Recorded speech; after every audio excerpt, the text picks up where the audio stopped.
여러 가지로 힘들고 어려운 시기였어. 그 당시에 엄마는 어둡고 긴 터널을 지나가는 기분이었는데 나중엔 너무 힘들었지. 두 분이 다 병원에 계실 때 엄마는 너무 죽을 것 같아 하나님께 엎드려 기도드렸어. 시어머니와 친정아버지보다는 제가 하루라도 오래 살아서 감당하게 해주세요라고. 얘들아, 오늘은 날씨가 맑기는 한데 많이 춥네. 날씨가 추워서인지 허리도 아프고 몸이 자꾸 움츠러드네. 허리가 아프니 집에서 가볍게 스트레칭만 할 거야. 조금 전에는 오래전에 엄마가 교회에서 새신자 교육을 받을 때 깊은 인상을 받았던 시가 떠오르네. 작자 미상의 모래 위에 발자국이라는 제목의 시야. 어떤 남자가 꿈을 꾸었대.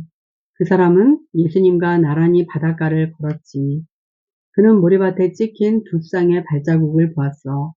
한 쌍은 자기 것이고 다른 쌍은 예수님의 것이었지.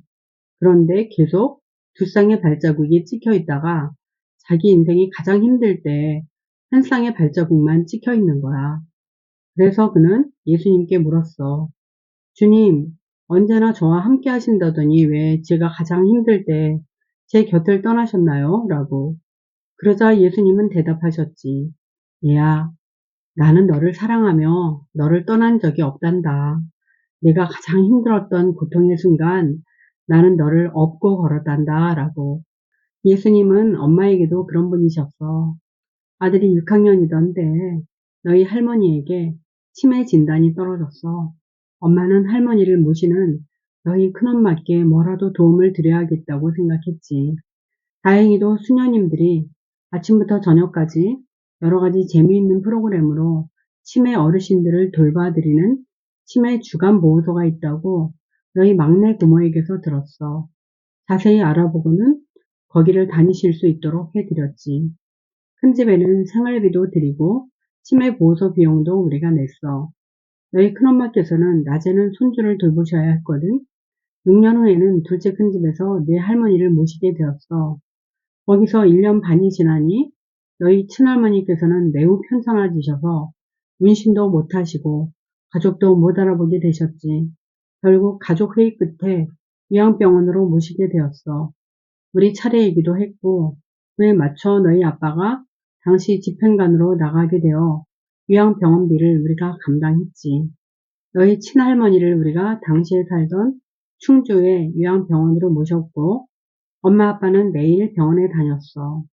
설상가상으로 나중에는 너희 외할아버지도 편찮아지셔서 엄마는 양쪽으로 다녀야 했지.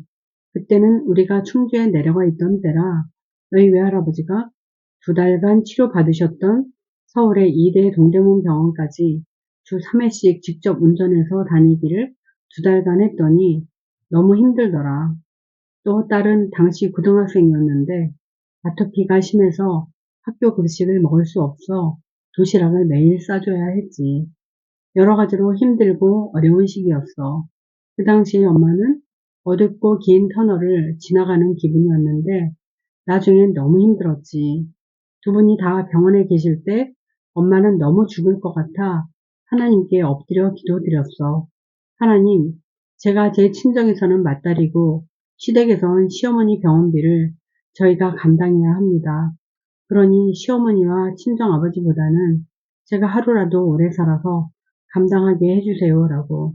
그런데 두 분은 3년 정도에 걸쳐서 너희 외할아버지께서 먼저 돌아가시고 친할머니께서도 돌아가셨어. 너희 친할머니께서 돌아가신 후에 우리 딸이 서울에서 재수하고 있을 때 하나님의 은혜로 엄마가 갑상선 암인 것을 발견하게 하셨고 그해 가을엔 수술까지 받게 되었잖니. 수술하고 갑상선 호르몬을 먹으면서 컨디션이 좋아지고 우울감도 없어지고 기억력과 집중력도 좋아졌지.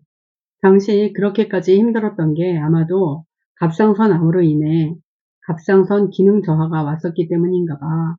그러니 딸이 서울에서 재수할 때도 엄마는 아이의 수면 운전을 하면서 오갔겠지. 많이 피곤했거든. 그런데도 교통사고가 나지 않은 것은 하나님께서 지켜주신 거였지. 말하자면 예수님 등에 업혀서 다녔던 거 아니었을까? 우리 크리스찬은 아무리 어려운 일이 있어도 하나님께 기도하면서 극복할 수 있는 건 아니겠니? 너희들도 살아가면서 어려운 일들도 만나겠지만 항상 우리 곁에 계셔서 역사하시는 하나님께 기도하면서 고난을 극복해 나가길 엄마는 바라고 기도할게.